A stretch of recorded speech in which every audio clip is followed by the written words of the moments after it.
नमस्कार दोस्तों, स्वागत है एक नए वीडियो में। दोस्तों आज 15 मार्च 2026 है और दोस्तों सोमवार को मार्केट कैसा रहेगा ये हम देखने वाले हैं। तो दोस्तों मिडिल ईस्ट में वॉर जब तक चलेगा लगभग मान के चले मार्केट इसी प्रकार का रहेगा। बीच बीच में थोड़ा रिकवर रहेगा और फिर से गिरावट होगा, जैसे कि हमें लास्ट ट्रेडिंग वीक में देखने को मिला। मतलब सोमवार के दिन बाजार में गिरावट हुआ, फिर मंगलवार को मार्केट में बहुत अच्छा रिकवरी देखने को मिला।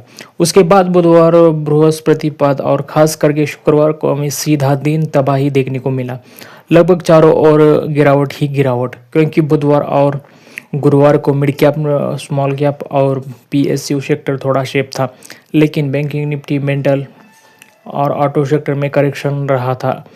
लेकिन शुक्रवार को दिनों में ऑल ओवर मार्केट में गिरावट हुआ। बैंक निफ्टी गिरा, ऑटो सेक्टर गिरा, मेटल सेक्टर गिरा, पीएसयू सेक्टर गिरा, मिड कैप और स्मॉल कैप भी गिरा। तो यही माहौल बना रहा है जब तक ये और ख़त्म नहीं हो जाएगा, क्योंकि सबसे बड़ी वजह यह पाया है कि लगातार सेलिंग हो रही है। अगर हम मार्केट की नज़र से देखें तो यही सबसे बड़ा कारण है। अब बात करते हैं यूएस मार्केट की। कल रात यूएस मार्केट की क्लोजिंग भी इतनी अच्छी नहीं थी और मैंने आपको रात में बताया कि ये भी दिखाया कि मार्केट थोड़ा स्ट्रगल कर रहा है। अगर आप देखेंगे तो डॉ जोन्स की ओपनिंग काफ़ी मजबूत थी, लेकिन उसके बाद ज़्यादा कुछ नहीं कर पाया। मोस्टली टाइम पॉजिटिव नेगेटिव करते हुए फ्लैट ही रहा और आखिर में डॉ जोन्स 0.26% नीचे क्लोज हुआ। दूसरी तरफ नासडाक कंपनीज की लगभग 0.93% गिरावट के साथ क्लोज हुआ। लेकिन दोस्तों एक पॉजिटिव अपडेट भी आया। ईरान के भारत में जो एम्बेसडर्स है, इसकी तरफ से एक स्टेटमेंट आया जिन्होंने कहा कि भारत को सेफ पैसेंज लगेगा अपने ऑयल टेंडर को वापस करने में। इसके खबर के बाद निफ्टी 50 फ्यूचर में अच्छा रिकवर देखने को मिला, क्योंकि आमतौर पर यूएस मार्केट गिरता तो निफ्टी भी उसी हिसाब से रिएक्ट करता है। लेकिन एक बार ऐसा नहीं हुआ कि गिफ्ट निफ्टी की क्लोजिंग लगभग 23,267 पॉइंट पर और निफ्टी 50 की क्लोजिंग 23,151 पॉइंट पर हो गया। मतलब लगभग 116 पॉइंट ऊपर निफ्टी क्लोज हुआ और एक तरफ से अच्छा संकेत भी मिला। लेकिन इसका बहुत बड़ा मतलब नहीं है कि, क्योंकि दोस्तों 2 से 3 घंटे में कोई नई खबर आ सकती है और सोमवार को इसका असर फीका भी पड़ सकता है। अगर सोमवार सुबह कोई बड़ी खबर आ जाए तो अच्छी या बुरी, तो मार्केट है उसी हिसाब से रिएक्ट करेगा। अब बात करते हैं क्रूड ऑयल की। ये और जितना लंबा चलेगा क्रूड ऑयल उतनी ही कीमत की उतनी ही बढ़ेगी। कई एक्सपर्ट का मानना है कि अगर यह स्थिति 1 से 1.5 महीने चलती रही तो क्रूड ऑयल की कीमत $150 से लेके $200 प्रति डॉलर बैरल पर जा सकती है। और अगर ऐसा हुआ तो पूरी दुनिया में इकोनॉमिक्स क्राइसिस का आ सकता है। भारत की जीडीपी और अभी तुरंत अच्छे पोजीशन में है, उस पर असर पड़ सकता है। अब बात करते हैं गोल्ड और सिल्वर की। कल रात गोल्ड लगभग 1.25% नीचे क्लोज हुआ और सिल्वर लगभग 0.45% गिर कर 31 प्रति आउंस पर क्लोज हुआ।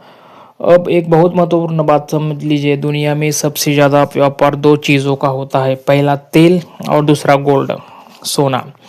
जैसे जैसे तेल और सोने की कीमत बढ़ती है वैसे वैसे यूएस डॉलर की इंडेक्स भी मजबूत होता है, और जब डॉलर मजबूत होता है तो दुनिया की बाकी करेंसी की वैल्यू कम हो जाती है। इसी वजह से कल रात भारतीय रुपया रिकॉर्ड लो पर पहुंच गया, एक डॉलर 92.54 पैसे। अब यही कि लाइफ टाइम लो है।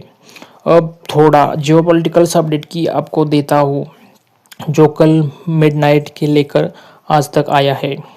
सबसे पहली खबर ये है कि और अब नए मोड़ पर पहुंच गया है। अब तक हमने देखा था कि ईरान लगातार जवाबी करता है, तो लेकिन अब यूएस ने ईरान के एक बहुत अच्छे ऑयल हब पर हमला किया है। इसका नाम है खार्ग आइलैंड।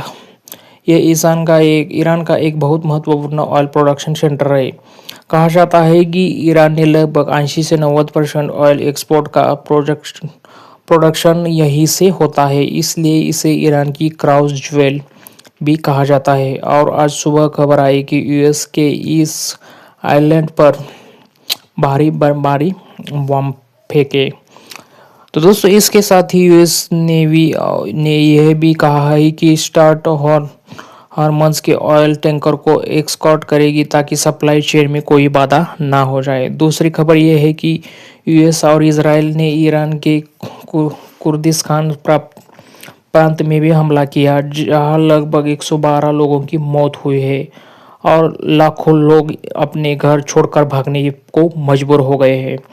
दोस्तों और एक खबर है कि यूएस अब B-2 बॉम्बर तैनात करने की तैयारी कर रहा है। यह दुनिया के सबसे खतरनाक स्टेल्थ बॉम्बर्स में से एक है।